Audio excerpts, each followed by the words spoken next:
Well, here, Israel has been withdrawing its troops from Gaza as the three-day ceasefire gets underway. And by now, they say they have all been pulled back beyond the border, where they wait in what they call defensive positions, watching. Our reporter Inigo Gilmore is in Israel and has been talking to some of those soldiers as they came out. For nearly a month, Israel's heavy weaponry has relentlessly pounded Gaza. But today, the artillery and tanks finally pulled back beyond the border. Israeli troops have pulled back about 2 miles from the border with Gaza to these positions here. So far, it's all quiet, but these troops are planning to stay put after previous ceasefires broke down.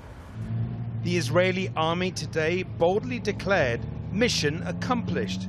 But as the fog of yet another damaging war starts to lift, many familiar questions about the army's alleged disproportionate use of force and accusations of war crimes. They're questions I wanted to put to the commander of Israel's southern forces at a briefing, but when we got there, we were told only Israeli journalists were allowed. Foreign media would be briefed separately, we were told, but no invitation was forthcoming. We're trying to understand why we're being barred from speaking to the general. It's not that you're being barred. Since this war began, it seems Israelis have sought to insulate themselves from international condemnation. At a nearby petrol station, reservists were on their way home, going back to their regular jobs after weeks of war. I sat down to talk with some of them. Some soldiers were saying that they felt they may have to end up going back to Gaza. Would he have liked to continue?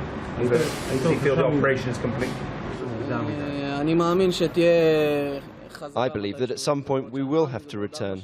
In 1 year, 4, maybe 5. But I believe at some point we will be back. I think that a terrorist organization that is not dead at its roots will grow back again.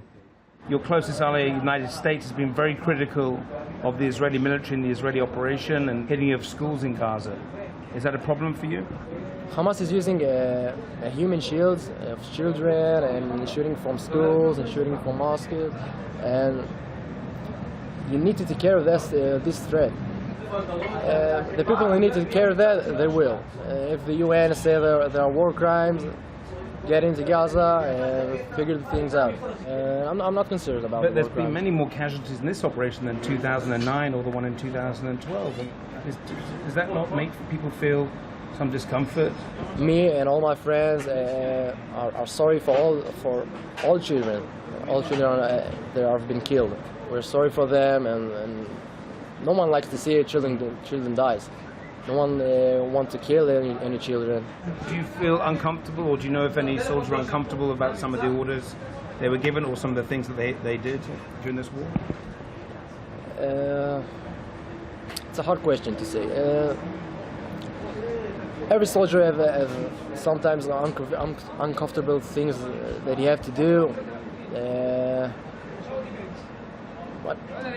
But you overall you follow orders. You do what your officers tell you to do, and you trust them to do the right thing. Most Israelis remain united behind the message that the army did everything it could to prevent civilian casualties in Gaza, despite the high death toll. But if this operation is finally over, there will now be a chance to examine more closely the disturbing allegations of war crimes. Inigo Gilmore reporting from Israel.